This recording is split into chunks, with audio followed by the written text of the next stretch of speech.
It's time for another part of my favorite demos from Steam Next Fest of February 2026. And what I decided going forward, in order to get through these games a little bit faster and not spending months on each fest, I'll be doubling up the days covered. So that means more great indie game demos for you, and a bit more work for me. So sit back and enjoy this latest selection of amazing indie games and demos you should check out. We're going old school to begin with Bad Pixels. This is an attempt at making an 8-bit style FPS. It is the Wild West, and there are outlaws causing trouble in the town. And you are going to have to go out and deal with them and try not to shoot any civilians along the way. The store page kind of said that you can also command various deputies and characters to aid you, which I did not notice at all while I was running around this very colorful environment shooting at baddies. So this is one of those games that what you see is what you get, and there's definitely a lot of charm to this style. It's giving me like vibes of like playing like early VR games from the 90s with like the floor textures. So this one is going to be for the old school fans looking to do some Wild West shooting. And now we go to Ariana and the Elder Codex. This is a Metroidvania where you play as a magical librarian who must save the magical worlds of various codexes by going in there and blasting lots of monsters with a variety of spells. Our gameplay here is centered on you using different elemental magic, which you can equip from the main menu. Each element has different spells that go with it, and you'll be able to use them based on kind of how much mana or MP is in the spell itself. So different spells have various cooldowns. And you are free to have a total of 6 spells kind of lined up at any one time.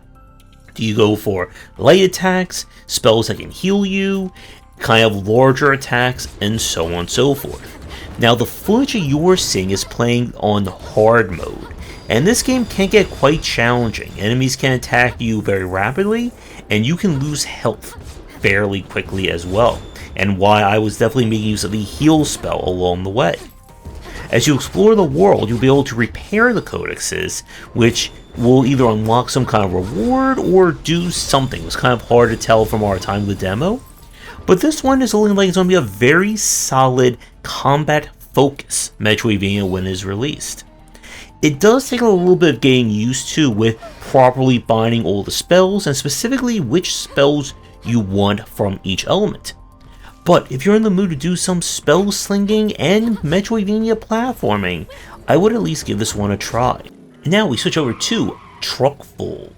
This is a cozy slice of life horror truck driving game. You are trapped in a very cozy valley by some kind of maniac in a giant truck. In order to get out, you must explore the area, complete jobs for the various locals, and of course use your hard-earned money to soup up your truck. I really love the art style in this one, and what we're going for is kind of a, I wouldn't say realistic driving, but more physics-guided driving. So it's not like a pure arcade driving game. The big thing is that you have to manage the objects in your kind of back of your truck. As you turn, bump, and whatnot, they will bounce around. You don't want to drop your cargo in the middle of a race or a chase. The general look of this game is great, but there is one major caveat. The camera is completely out of your control. It will try and turn and adjust accordingly, but it is oftentimes zoomed very much in. And this can present a problem when you're kind of driving towards the camera, or you're trying to measure depth during certain roads. And I ran into a situation where I didn't quite measure the depth right, and ended up quite literally getting stuck in a ditch. So they did talk about on the forum about maybe either allowing you to zoom out a little bit more, or being a little bit more control along those lines, but it could be a potential issue. Still, if you're in the mood to do some cozy adjacent driving, then be sure to check this one out. And now we go to Past the Fear. This is a twin-stick shooting roguelike. It has a very similar style to that of Enter the Gungeon. You'll dodge roll, you'll reload, and shoot many bullets at a lot of creatures. When evil witches and monsters and more are tormenting the land, you're going to go out there and try and save the day. Now, where the game differs from Gungeon is that there are far more ways of kind of manipulating your character, your build, and your weapons. You have access to different amulets that you can equip that will both change your stats as well as provide you with unique modifiers. There are tarot cards you can pick up that also grant you bonuses based on if they are face up or reverse. Each gun comes in different varieties and different rarities, and you can swap out the muzzle of the gun to further change things, such as making a gun shoot more ice damage, split shots, rapid fires, and so on. And it's very much that case of just escalating your power, that once you have the right amulets, relics, guns, and muzzles going, you are just going to destroy the enemies. As someone who's played a lot of these games, this was kind of right up my alley. It does of course get to somewhat of the bullet hell territory during the boss fights, when you have lots and lots of patterns coming at you, but this one was certainly entertaining. If you're in the mood for a new Gungeon-like, I would definitely give this one a try, and this is another game that I'm looking forward to seeing kind of like how much is going to be in the main version when it is released. And now we switch over to Tabletop Tavern. This is, for all intents and purposes, what if someone took the RTS troop management system of the Total War games and turned it into a roguelike? And it's a very interesting and kind of challenging example. So how this one works is that you'll choose a character to begin each run with. This will affect what your starting troops are. Troops come in all shapes, sizes, and rarities. You'll pick where you're going to go on your node-based map, and then you must decide to either auto-resolve the battle or try and win it yourself. Commanding your troops is pretty much right out of Total War. You'll set up your formations, send them where to go, and then watch lots and lots of little guys and other creatures duke it out. You can take the same army unit, and you have duplicates, you can combine them to get a higher level unit. Higher rarity units will come with unique bonuses. They could be having like auto regenerating health, they could be far more punching against their counters, etc, etc. And you must survive all the way to the end of the run. If you're a Total War fan and you like the kind of, again, army battles, this should be easily right up your alley. And unlike the Total War games, there's no metagame, there's no empire management, so you're not worrying about that respective side. This is another one of those concepts that is a really interesting take that I'm surprised we haven't seen someone else attempt before. So I am definitely looking forward to this one, despite the fact that I did not manage my armies well. So again, for the Total War fans, specifically the army managing Total War fans, this should be an easy must-play for you. We have another game going for that kind of early 90s look with Fly 2K. This is an arcade kind of 3D Flappy Bird style, where you are trying to avoid all those lovely obstacles, get through those rings, build up speed and bonuses, and keep your score up. So there's only 2 buttons in this one, as you must attempt to flap your way to victory. As someone who was always terrible with the Flappy Bird style, this was definitely not going to be my best game that we played. But it's still a very charming take on this style. So, if you're in the mood to do some score chasing, then I would definitely give this one a try. And now we go to Castle Idler. We've got several idle games to talk about in today's video. So this is a tower defense style incremental. You must defend your castle from waves and waves of monsters coming to get you. You'll spend coins during a run to power up your towers and give them new functionality. Every time you beat a level, you'll get gems, which are your persistent element. And when you prestige, you'll be able to spend them to unlock permanent bonuses, make it easier to upgrade your towers, boost features, and so on and so forth. And this is just, again, another solid take on the whole tower defense roguelike or idle style. It doesn't appear to be too overly difficult. Again, the big thing is just getting enough prestige going to soup up your towers, and then levels that could take minutes can take seconds. So if you're in the mood to do some incrementing and a little bit of tower defense, I would give this one a try. And now we switch over to Harventure. This is harvesting incremental, where you're going to be gathering a variety of resources, which will then power up your ever-growing perk tree to let you gather more resources, and you get the picture. So it's just a very basic concept here. On the map, you'll decide which resources you're going to harvest, and they each cost a variety of amounts of energy.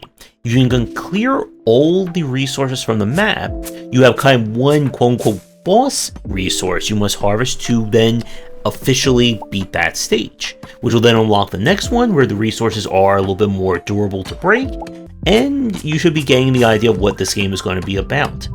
Like a lot of the incremental games that we've checked out, it does a very good job of escalating and adding more progression. You'll go from only be able to barely break one or two objects, then breaking lots and lots of more with chain lightning, critical clicking, and even more features.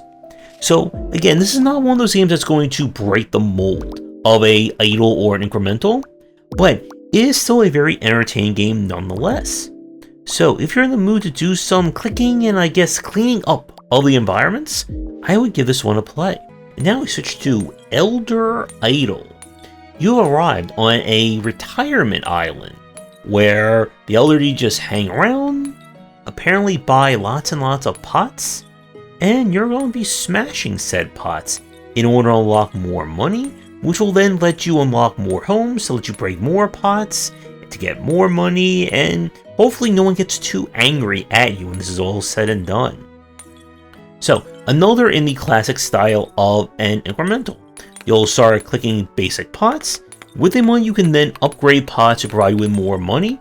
You'll eventually be able to hire characters who can do the pot breaking for you as you continue to expand your, I guess, empire on this island. And it's just a very solid take on this particular gameplay. Another one where I didn't quite see, I guess, like, how far or how many more systems will be in the main game when it is released, but still a very entertaining concept for an incremental. So, another great game if you're looking to relax and do a lot of clicking with. And we're going to leave the relaxing behind for Denshattack. This is, well, if we combine Tony Hawk's Pro Skater with trains. It is a future where trains have become the sole form of transportation around the land, and they're also used for doing transportation, kickflips, manuals, rail grinding, and more. And you are trying to become the very best train trick maker and go on various competitions, get your high score, and complete various challenges. So, the train is, well, literally on rails, and you'll be able to perform jumps and tricks at different times. You want to avoid going off said rails, and making sure to land all your tricks and do the bonus challenges. This one can be a bit button heavy to learn, as you're managing quite a lot with your trick training, with doing the additional challenges and trying to keep your high score as well. And this is one that's probably not going to be for everyone, but if you're in the mood for, again, like another like Tony Hawk style, like kind of arcade sports game, I would give this one a try, and just don't try and do any of this at home. And now we go to Parasite Mutant. This is a survival horror game that, as you can tell by the footage, draws a whole lot of inspiration from Parasite Eve.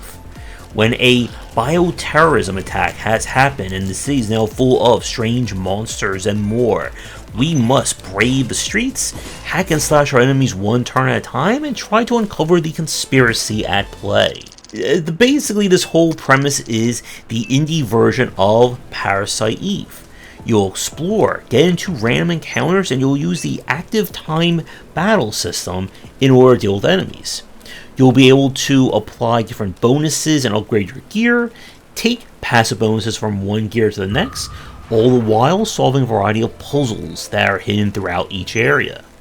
Now, as I said, the game makes use of random encounters. When you cross specific triggers or thresholds in each area, you will get into a battle. And this can be a little bit annoying when you're trying to solve a puzzle and you realize that the item you needed was in some room 3 rooms ago, and you'll have to get through once again getting through these fights.